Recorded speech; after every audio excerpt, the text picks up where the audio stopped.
In the last session, we discussed how industry and policy can join forces in building a green economy.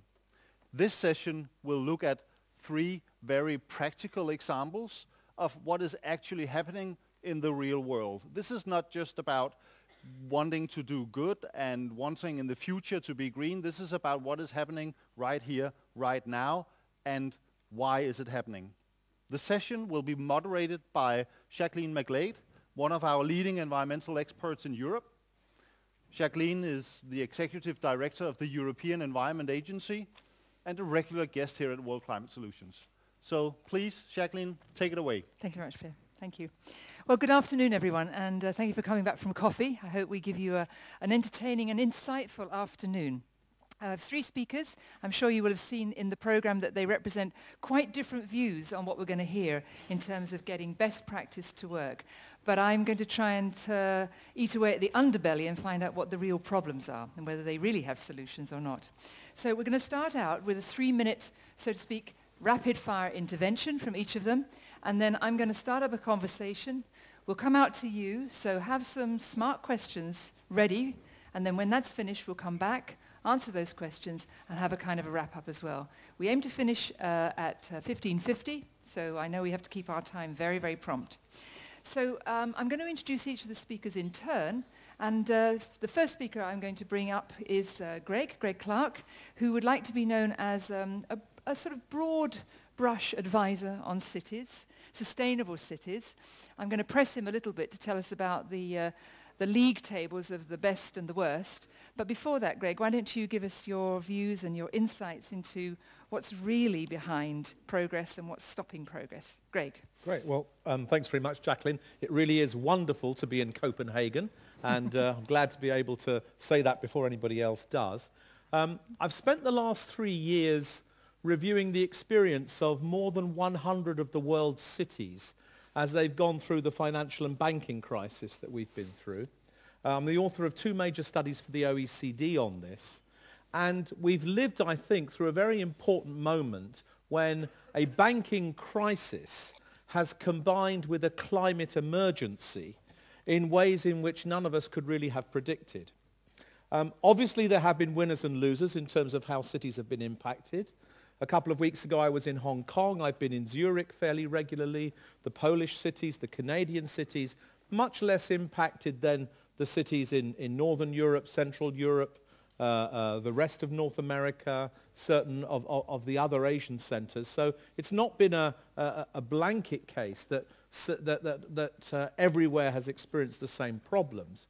But one of the things that's emerged is that for cities to respond to the financial crisis, they have to embrace the climate emergency in one way or another.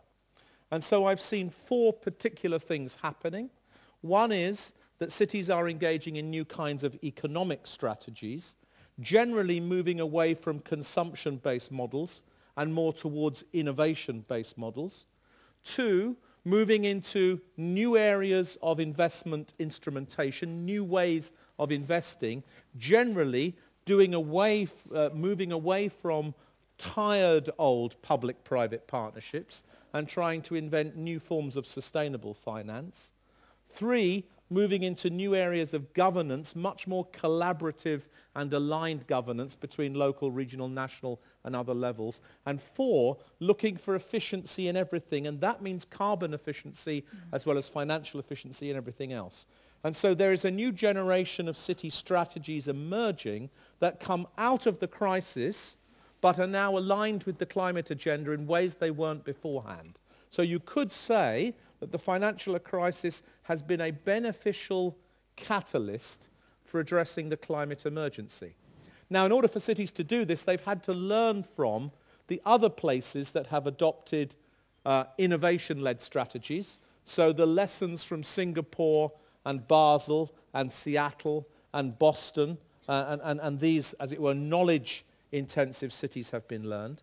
And what we see is a new emerging generation of new technology, innovative cities. And the one I want to focus some attention on is Aarhus. Aarhus is the 2nd city of Denmark, Many of you will know Aarhus in this room, but the world doesn't yet know Aarhus in quite the way I think it will.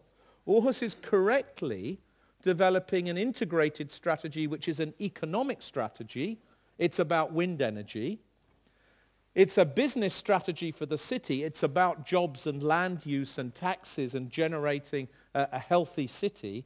But it's also a quality of life strategy and a climate strategy. It's about giving people a different way of living, and it's about creating a different kind of city. The people in Aarhus, more or less at the same time as the financial crisis was happening, but not because of it, recognized quite correctly that 90% of all of the turnover in wind energy in Denmark is in Aarhus. More than 50% of the corporate presence is in Aarhus.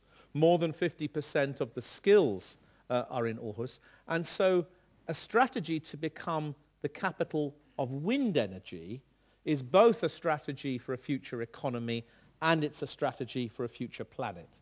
And that seems to me to be exactly the kind of strategy that cities are trying to bring forward, learning from colleagues like those in Freiburg, learning from colleagues in Mazda and elsewhere. Now, Jaqueline, what I become interested in is how do we organize to support a city like Aarhus to deliver that kind of strategy? How many other cities can deliver complementary kind of strategies?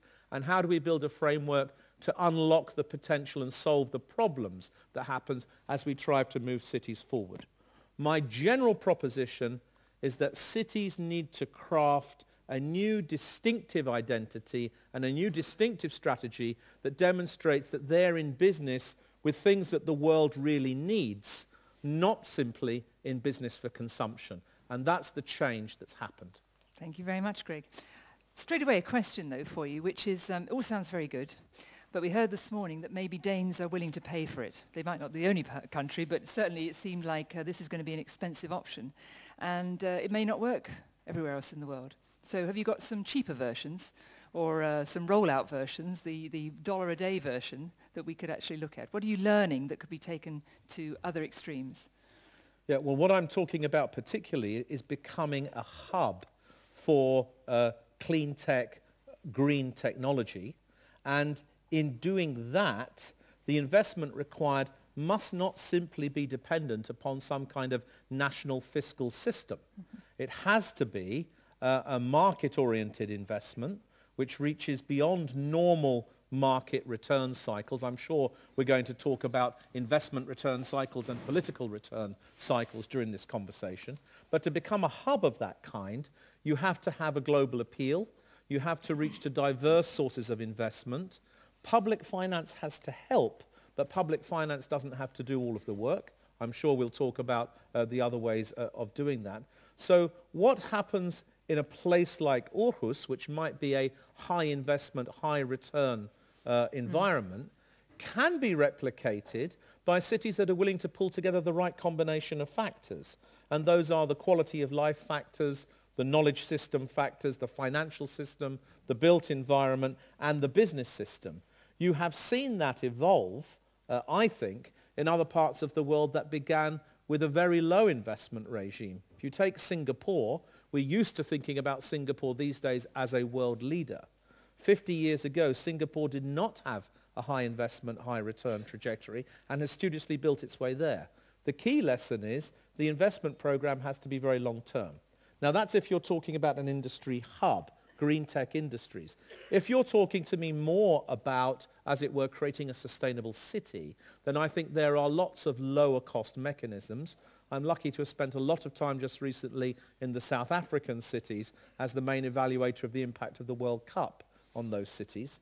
And what you see there, of course, with the rollout of BRT in Johannesburg, the increasing shift towards low carbon technologies in Cape Town, is you see in a much weaker fiscal regime things being done in ways which make huge improvements. But I wasn't trying to stress, as it were, how you invest in the sustainable city. It's how do you invest in the climate leader that's really important. Okay, Greg, thanks very much.